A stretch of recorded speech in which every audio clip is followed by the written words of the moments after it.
Welcome to Balkans Debrief with me, Ilva Tare, a Nonresident Senior Fellow at the Atlantic Council's Europe Center. As 2024 unfolds, the Balkans clutch a weak dream, EU membership, yet both region and union grapple with internal tremors. Brace yourself for a year of turbulence, from Serbia's simmering protests to regional threats and economic storms.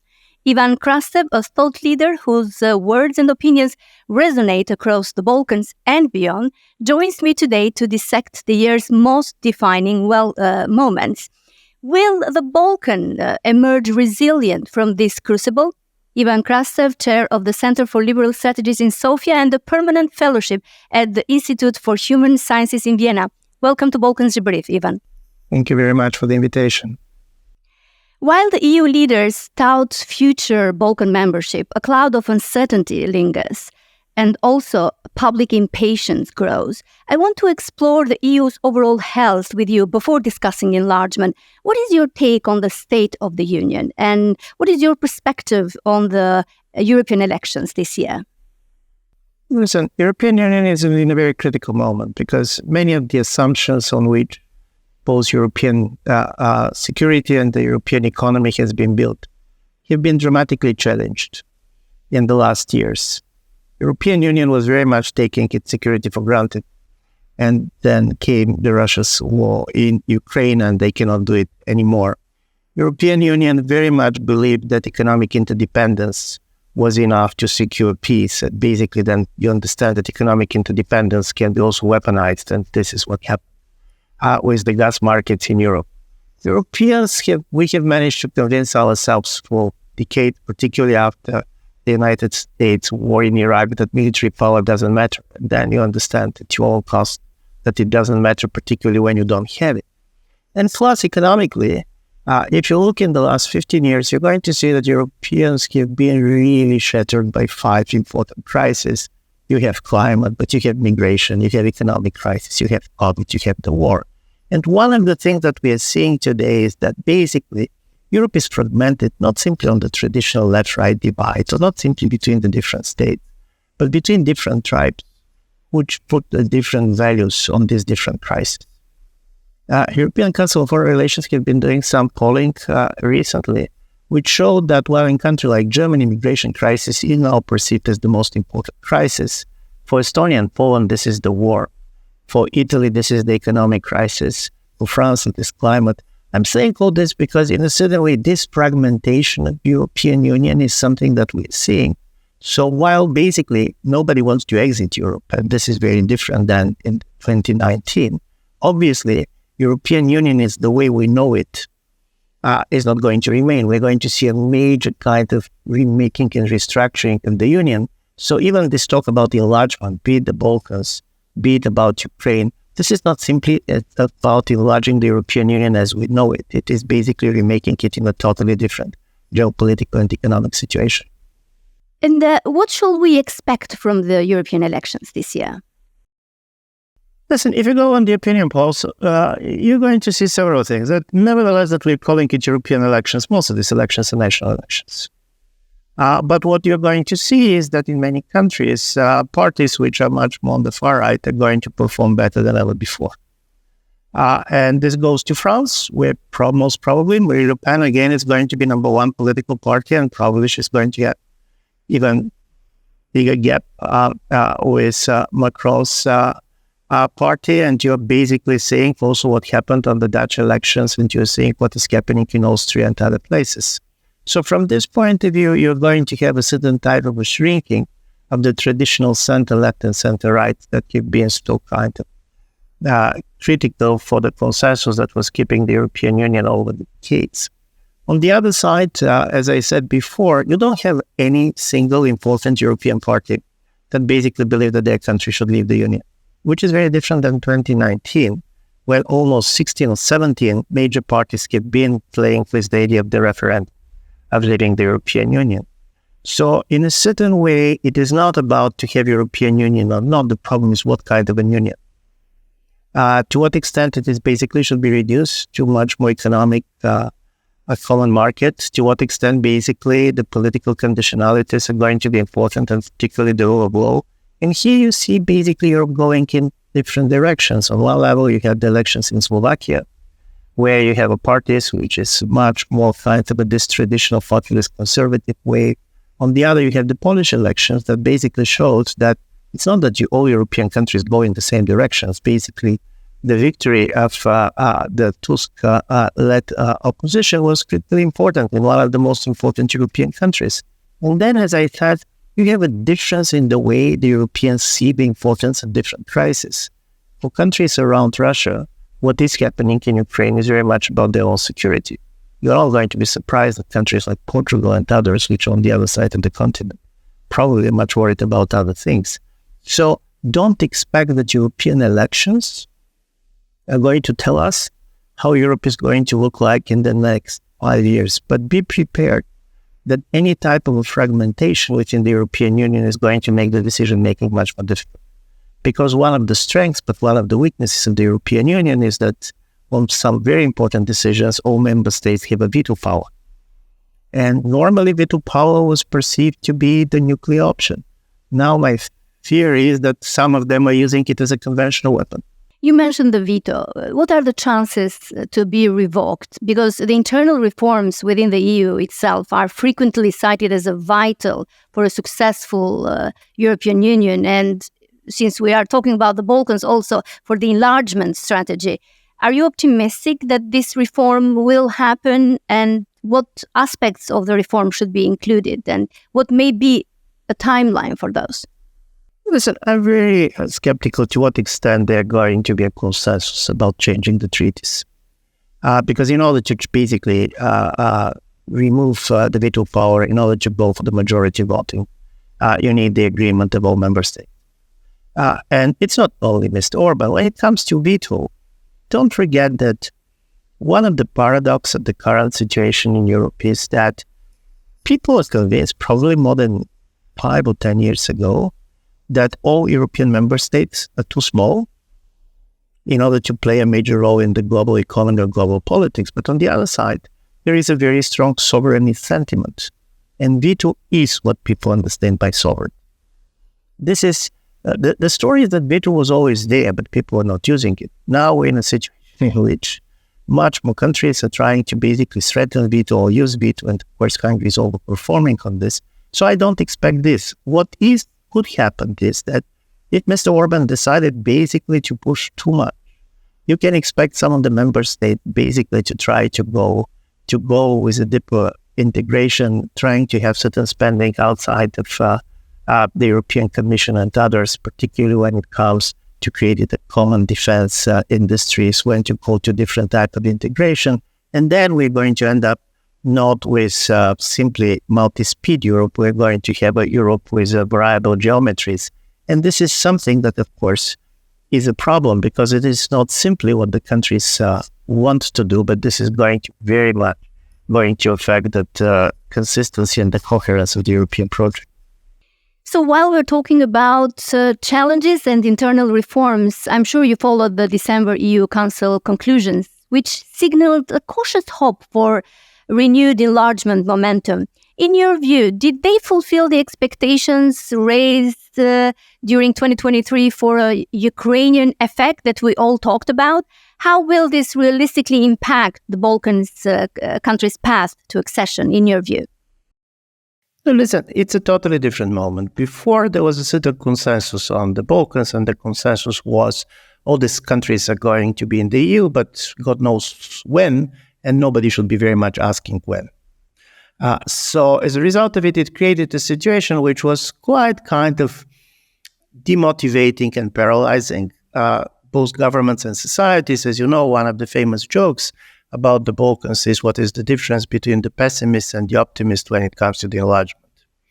And the answer is that the optimist is somebody who believes that Turkey is going to join during the Albanian presidency.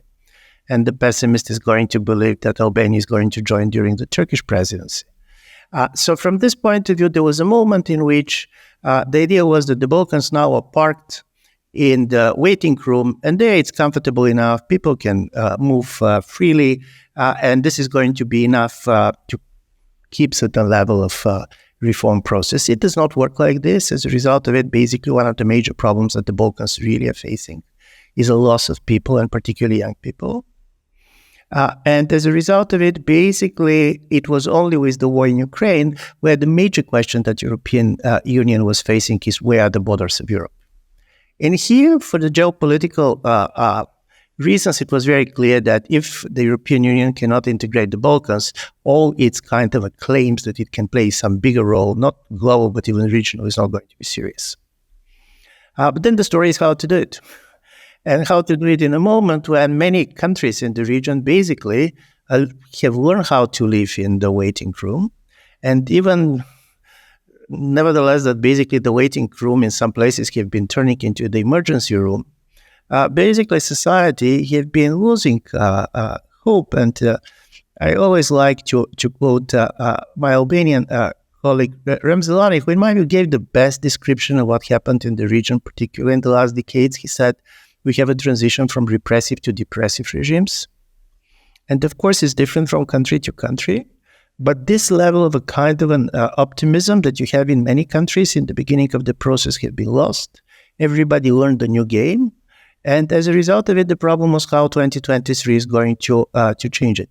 And from this point of view, there was one positive message and one negative message. And the positive message was that it is quite clear that regardless of what basically publics think, European Union cannot keep the Balkans outside. For geopolitical reasons, the moment when the Balkans are outside, you're creating a buffer zone that is going to be the land of troubles. Yep. The bad news is that what we saw with first Bulgarian position on Northern Macedonia and then basically with the Greek position on Albania was that in this process of integration and push to start negotiations and others, something that was quite avoided before, using the negotiations for bilateral pressure, was coming back. And this is difficult. Yeah. Since we are here, what's your take on the Bulgarian veto on North Macedonia? Listen, I do believe that what happened was the following. For a very long time, basically, the Macedonian issue was not there. Bulgarian public was not very much interested. And what people don't recognize is that at the end of the day, it was not so much about Macedonia and Macedonians. It was very much the decision of the Bulgarian government to show kind of resistance towards Brussels and Washington. And this is part of the new sovereignty game. Basically now, in this kind of periphery of Europe, you're showing your sovereignty, resisting your allies, not basically your enemies. And in a certain way, it was very much about the domestic politics in both countries. But when the process started, now it is very not easy to be reversed. And the same is outside of a kind of a small conflict that you have with election of or non-elections of a certain type of a mayor in a small place in Albania. Suddenly the relations between the two countries went in a totally different dynamic, keeping in mind that for the last years, the movement of people between the Balkan countries was incredible. If you see the number of Albanians living in Greece, if you see all these people moving. So it also shows how fragile all this consensus, particularly when it comes to identity, when it comes to national history is. And part of what you're seeing, be it Bulgaria, be it Albania, be it Greece, be it Serbia, is that suddenly, after decades in which everybody was telling people in our part of the world that identity politics is wrong, you see that everybody basically exercising identity politics, and then you should not be surprised that governments and society in the region basically follow. Ivan, if I may insist, the government in Bulgaria has changed, but the veto still remains. Do you see any change in that? No, the veto did not remain. Basically, what was technically what has happened is that now North Macedonia should change the constitution, make the changes. This was the trend. Yeah. So basically, Bulgaria and Macedonia reached an agreement, and the agreement was to include Bulgarians among the constituent nations for Northern Macedonia. But in a certain way, this became a huge symbolic pressure. This is interesting because, to be absolutely honest, 10 years ago, it was Macedonians that were insisting on this. And Bulgarians basically were saying, no, we are not interested in this. We are not interested to be treated Bulgarians as a minority. So from this point of view, this also shows you that one of the things that we have, and this is not only about the Balkans, this is everywhere, is that we cannot easily see the border between the domestic and international politics. In many parts, you have a weak governments, which are really struggling to get public support. And from this point of view, symbolic politics in all of these countries are playing an incredible role, even on issues that were non-issues just a decade ago. Faced with this challenge that we're discussing to full EU membership or to the enlargement in the EU, should the Western Balkans and the EU consider alternative pathways like partial integration that is being mentioned, deeper economic ties, or other creative avenues for closer cooperation, like a Plan B scenario? No, listen, in a certain way, what is happening is that Plan A and Plan B, in a way, have been merged. Because one of the things that is really changing dramatically is going to be the way the process of accession goes. Before, the idea was you are negotiating, and unless the moment you're going to close all the chapters, you do not have a seat on the table. What now is kind of the new wisdom in Brussels is that basically the moment you're going to close the chapter, you're going to be integrated into decision-making in this sector. And in my view, it makes much more sense because the period can be quite long. And of course, there are certain type of areas in which the Balkan states really need a representation much earlier in the process. And this is particularly important for Ukraine because, from economic point of view, the Western Balkans joining the European Union is, to be honest, non-event. Ukraine is a very big state, and not simply very big state, but state in a war. And state with the economy that had been basically destroyed in the last 2 years of war. So from this point of view, the biggest problem and the biggest fear about the Balkans is not the fear of the size of the economy, it's not the fear of the money that are going to be spent. There are two fears. One is that you basically mentioned, that having 6 or 7 new countries basically having a veto, and keeping in mind that some of these countries obviously for domestic reasons, are quite interested to show to their publics how important they are. Basically, everybody said we cannot survive this. This is about decision-making.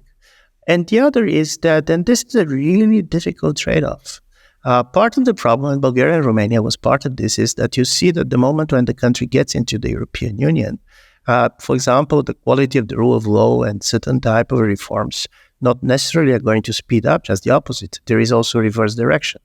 So the idea is how to trade off between the pressure for good governance and basically rule of law and the need for geopolitical inclusion of the region as soon as possible.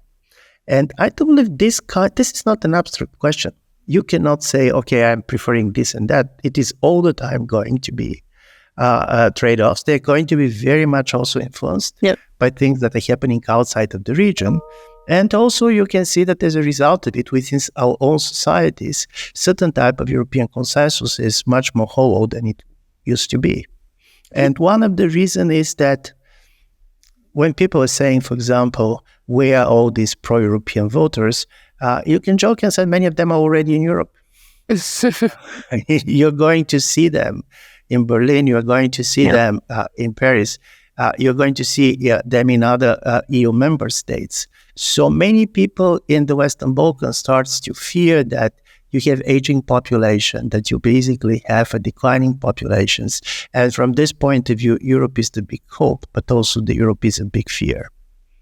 We spoke about the problem of the enlargement mainly from the EU perspective. How about the Balkan leaders seen from the Balkans?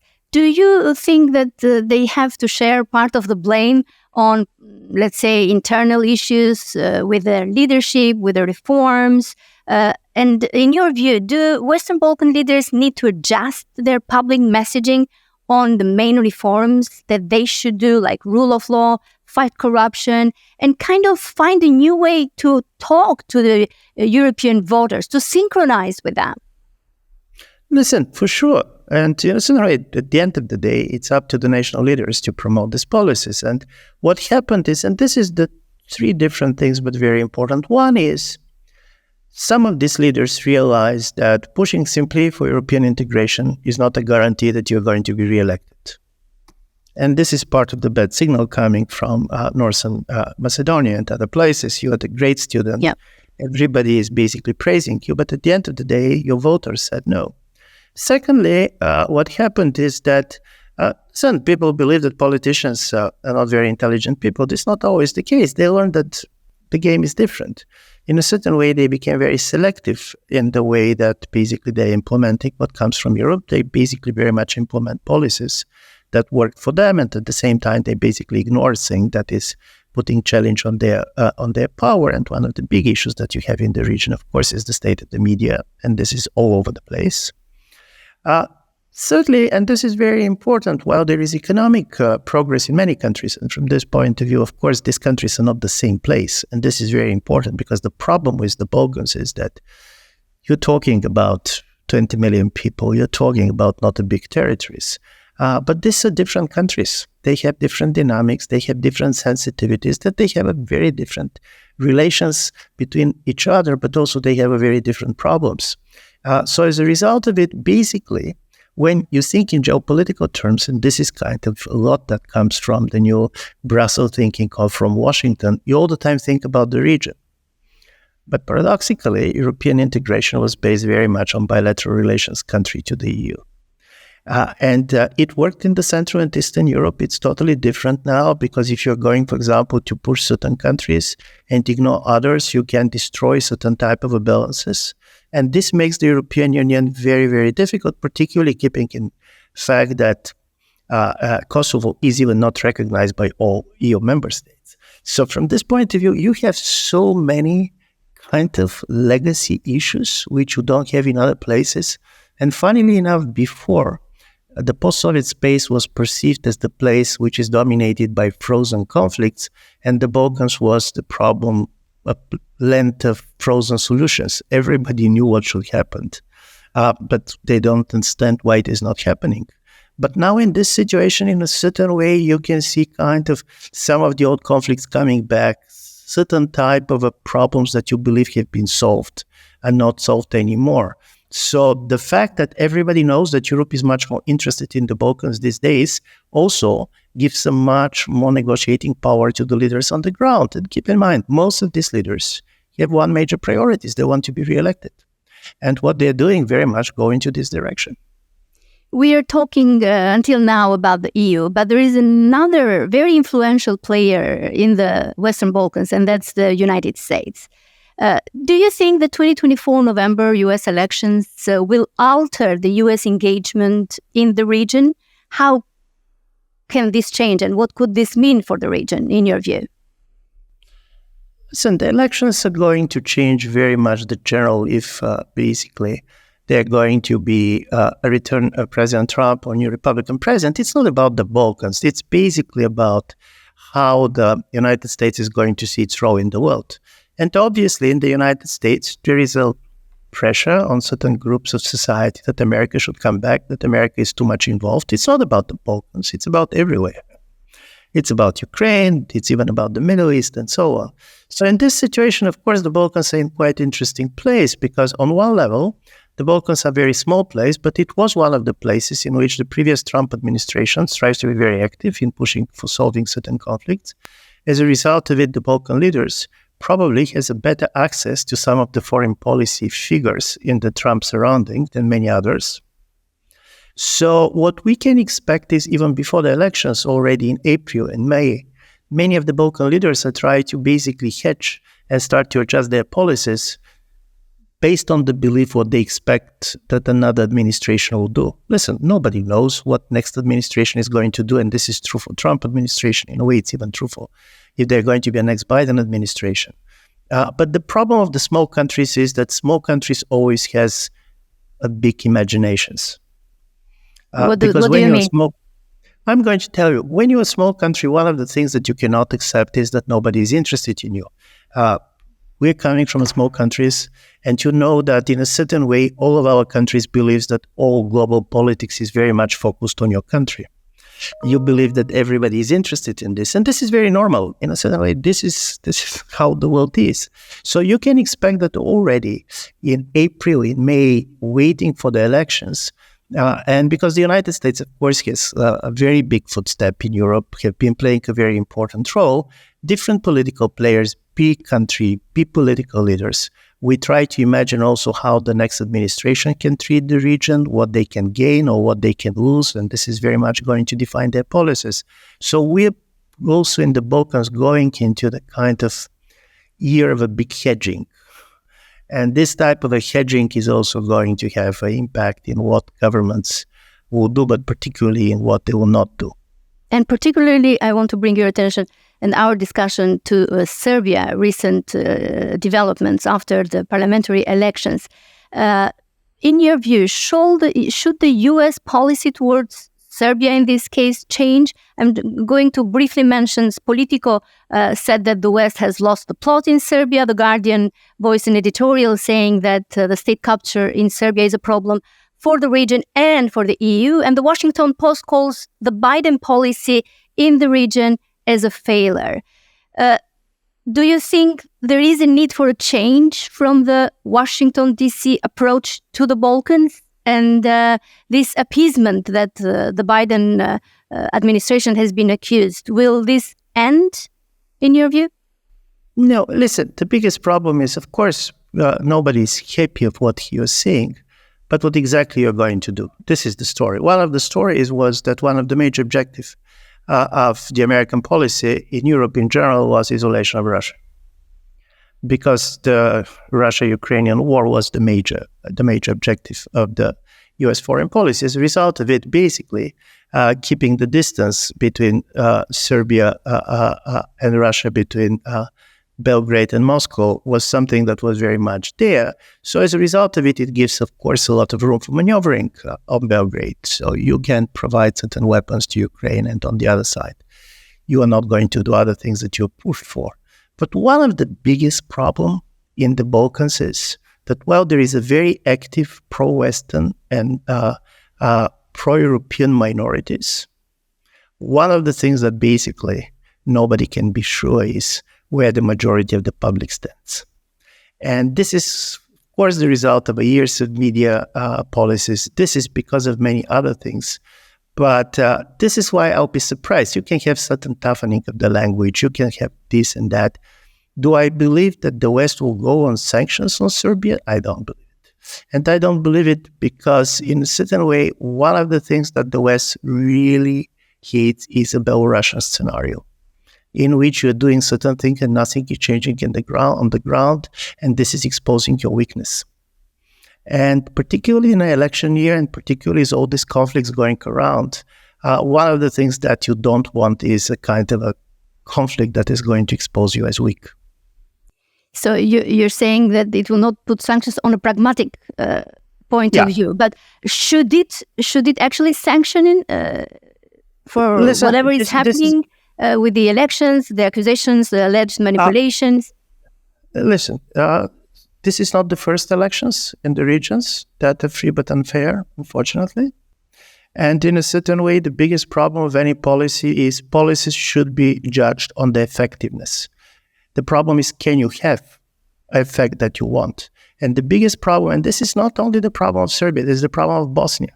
This is a places in which you know that many things are going wrong, but you don't believe, and also you don't going to focus and believe that you're going to change it, and this is going ever to be priority, keeping in mind what is happening in Ukraine, keeping in mind what is happening in the Middle East, and in the case of Europe also, there are countries, and Hungary being the most important one, that is never going to allow any type of sanctions to go.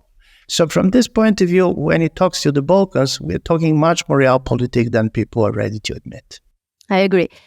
Do you believe that Serbia's instability and unresolved issues with Kosovo will affect regional stability with other countries, Albania, North Macedonia, or Montenegro?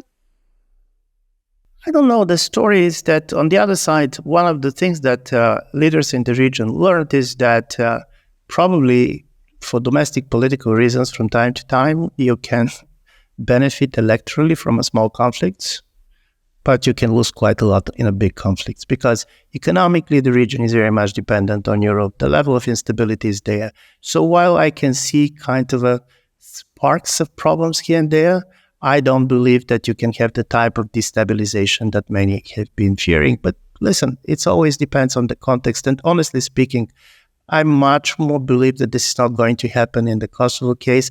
I'm not particularly knowledgeable about Bosnia. Simply, this is something that I have not been following much, so I don't know how it is there. But of course, this creates a level of uncertainty. This is changing the relations. And by the way, this is also changing the calculations. all of these leaders, particularly this is very clear for the Serbian leadership, is they're very much waiting what is happening to see what is happening in Ukraine, what is happening in the United States. So from this point of view, the year of hedging, which in many of these places have never been ending, but they're even going to escalate. This year of uncertainty, as you said, and eventful, do you expect any breakthrough in the Kosovo-Serbia dialogue? This is the problem of timing. In a certain way, both sides can decide what they can gain and what they can lose. I'll be surprised, honestly speaking, if in this year this is going to happen.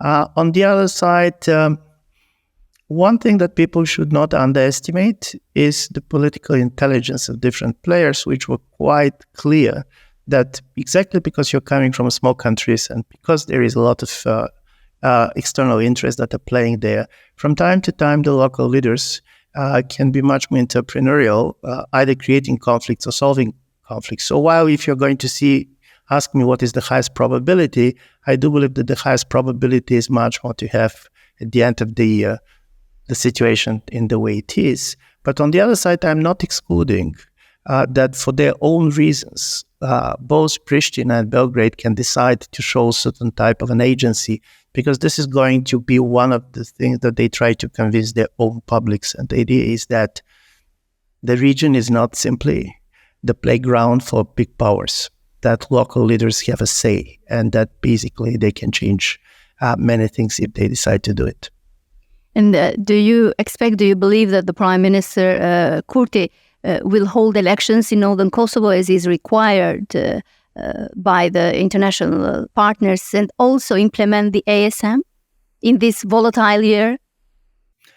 Listen, I'm sure, I do believe that there are going to be a decision to do it. As you know, it will go to constitutional court and so on, and in a certain way, signing something in the Balkans and not simply between Kosovo and Serbia is not the end of the negotiations, but the beginning of negotiations. But I do believe that Prime Minister Kurti basically changed a certain dynamics that was not in his favor. There was a moment before the events that happened in Northern Mitrovica in which basically he was seen as the one reluctant to go for compromise. So my feeling is that now he can probably go for compromise, because honestly speaking, Kosovo can lose much more of the change in the United States than Serbia. And from this point of view, the timing is critical, and I do believe that Prime Minister Kurti is quite aware of the fact that probably it's better for him to get certain type of a resolution during this administration, if you don't know which is going to be the next one. Ivan, one word for the year 2024. A forecast in a single syllable. What would that be? Not eventful. That's omitted. It's not going to be boring. Okay, it's not going to be boring. In a good way or in a bad way? Or in all ways? Listen, when you say that it's not going to be boring, you try basically to avoid saying in a good way or in a bad way. Thank you very much, Ivan Krastev, for talking to Balkans Debrief. I appreciate your thoughts and your insights shared with us. Thank you.